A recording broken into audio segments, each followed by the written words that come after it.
我一个武者挑了灵技出去。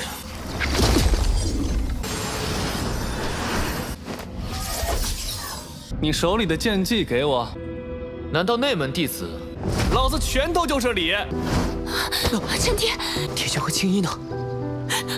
把你的手给我撒开！地府等你呢。绝地。 Halo guys, balik lagi bersama Mimin from Zero. Di video kali ini Mimin bakalan kembali melanjutkan alur cerita Donghua berjudul Lingwu Dalu atau Lingwu Continent part ke-23 ya. Seperti biasa sebelum masuk ke rekap ceritanya, buat kalian yang menonton video ini tapi belum subscribe, tolong di subscribe dulu ya guys. Dan jangan lupa nyalain lonceng biar nggak ketinggalan update terbaru dari channel From Zero. Playlist untuk Donghua ini juga udah tersedia bagi kalian-kalian yang baru aja bergabung dan belum nonton episode sebelumnya ya. Ya udah deh, nggak usah berlama-lama lagi, langsung saja kita ke rekap ceritanya guys.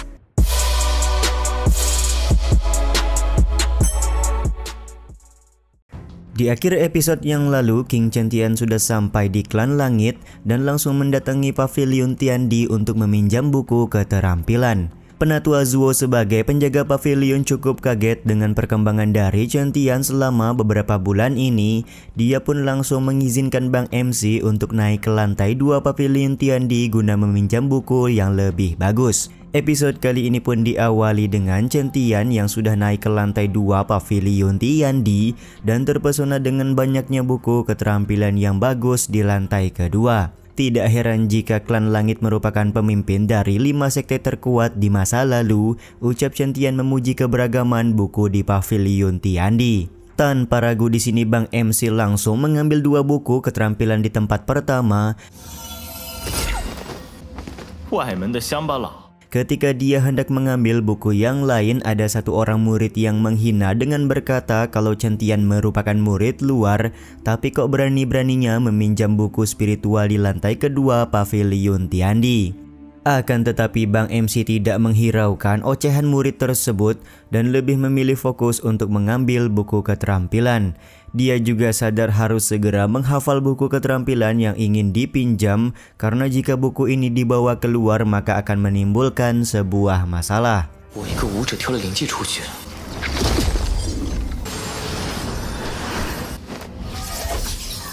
Karena tidak bisa menggunakan martial spirit pedang sembarangan, King Chen berencana mencari satu buku keterampilan pedang lagi untuk dipelajari.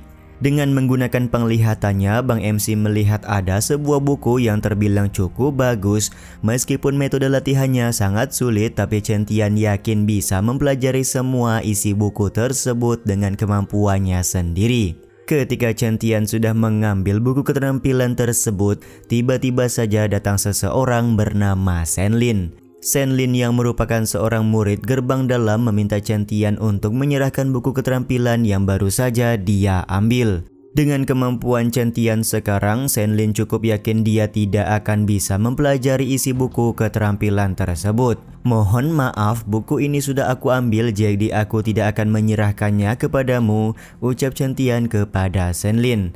Bang MC juga lekas bertanya apakah setiap murid gerbang dalam selalu songong seperti Senlin ini. Sontak pertanyaan tersebut membuat Senlin cukup kesal. Dia memberikan ancaman akan menghajar Chen jika Bang MC tidak menyerahkan buku yang baru saja dia ambil. Ni手里的剑技给我，难道内门弟子？老子拳头就是礼。 Alih-alih merespon ancaman dari Senlin, Chen malah berjalan melewati Senlin dengan begitu santuy. Sontak hal ini membuat Senlin semakin marah dan berniat melakukan serangan kepada Chen sekarang juga. Tapi di sini Chen langsung memberikan peringatan kalau tempat ini merupakan Pavilion Tiandi, jadi tidak boleh ada orang yang melakukan perbaku hantaman. Jika memang Senlin ingin bertarung, maka Chen akan memilih Senlin sebagai lawan pada acara pemilihan murid yang akan masuk ke gerbang dalam di Klan Langit beberapa hari lagi. Ajakan perbaku hantaman yang dilayangkan oleh Chen sontak membuat Senlin tertawa. Dia masih percaya diri bisa mengalahkan Chen dengan mudah jika mereka berdua bertarung satu sama lain. Tapi ya Chen hanya senyum-senyum karena dia akan membuat Senlin menyesal sudah menyinggungnya hari ini. 这里是天地阁。听过老子威名？ Beberapa saat kemudian, Chen Tian sedang melamun memikirkan harus segera masuk menjadi murid gerbang dalam di klan langit. Diketahui banyak sekali batasan jika Chen Tian masih menjadi murid gerbang luar. Jadi jika ingin menjadi lebih kuat, maka Chen Tian harus masuk menjadi murid gerbang dalam. Tiba-tiba saja datang seorang murid yang memberitahukan kalau senior Huang Yunlong ingin bertemu dengan Chen Tian pada saat ini.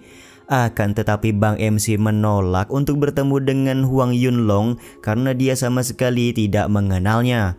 Jika kau tidak pergi maka Evian dan yang lain akan celaka, ucap si murid yang langsung membuat Chen Tian menghunuskan pedang sembari bertanya di manakah keberadaan dari Evian. Huang Yunlong师尊要见你，他们就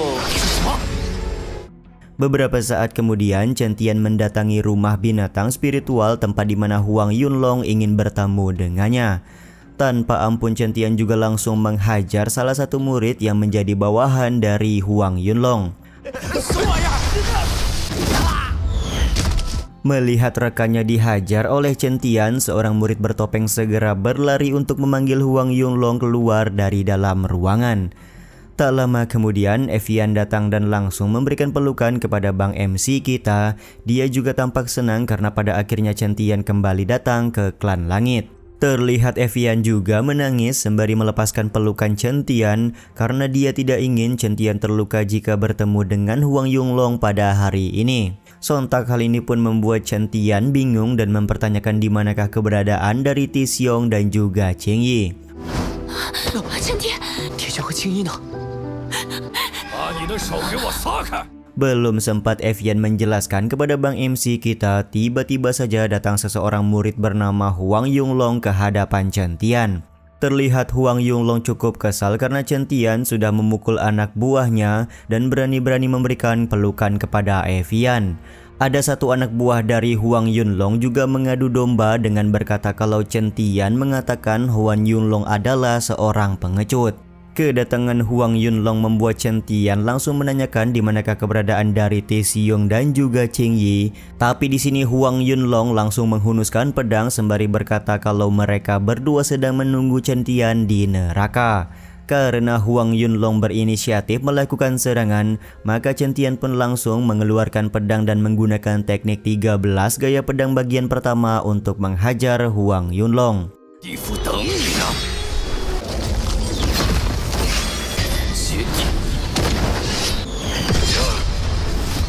Dan benar saja, hanya dengan satu kali serangan, Huang Yunlong langsung muntah darah tidak berdaya. King Chen Tian juga tampak hendak mengayunkan pedang untuk membunuh Huang Yunlong sekarang juga. Tapi di sini masih cukup beruntung Evian meminta Chen Tian untuk berhenti karena jika membunuh sesama murid di dalam klan langit maka mereka akan dikeluarkan dari gerbang luar. Meskipun begitu Chen Tian tetap tidak kehilangan akal di mana dia mencoba untuk menghancurkan dantian milik Huang Yunlong agar dia tidak bisa berkultivasi lagi. 那我就废了他的武魂。 Setelah dantian milik Huang Yunlong hancur, Bang MC langsung bertanya di manakah keberadaan dari Ti Xiong dan juga Cheng Yi. Ternyata mereka berdua sedang berada di dalam sebuah ruangan dan tanpa ragu Chen Tian langsung masuk ke dalam ruangan tersebut. Baru saja masuk ke dalam ruangan, Chen Tian sudah melihat pakaian dari Cheng Yi di dalam sebuah kandang besar di mana pakaian tersebut sudah berlumuran darah. Seketika Chen Tian pun langsung lari ke arah depan karena dia mendengar suara dari sebuah kandang yang ditutup kain. Setelah membuka penutup kain, betapa kagetnya Chen Tian setelah dia melihat Ti Xiong sedang dalam keadaan memprihatinkan. Ti Xiong juga tampak mengamuk karena mengira kalau orang yang datang kepadanya bukanlah Chen Tian.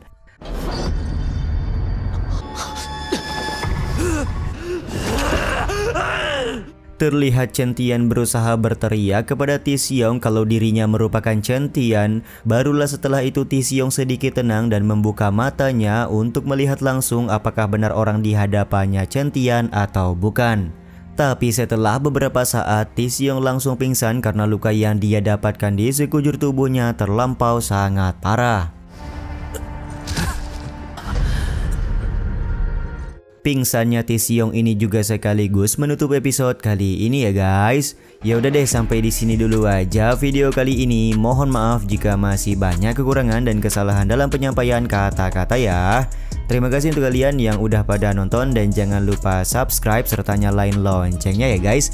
Mimin selaku penulis narasi, tukang voice over dan tukang edit video pamit undur diri. Salam hangat, see you in the next video. Bye bye guys, see you next week.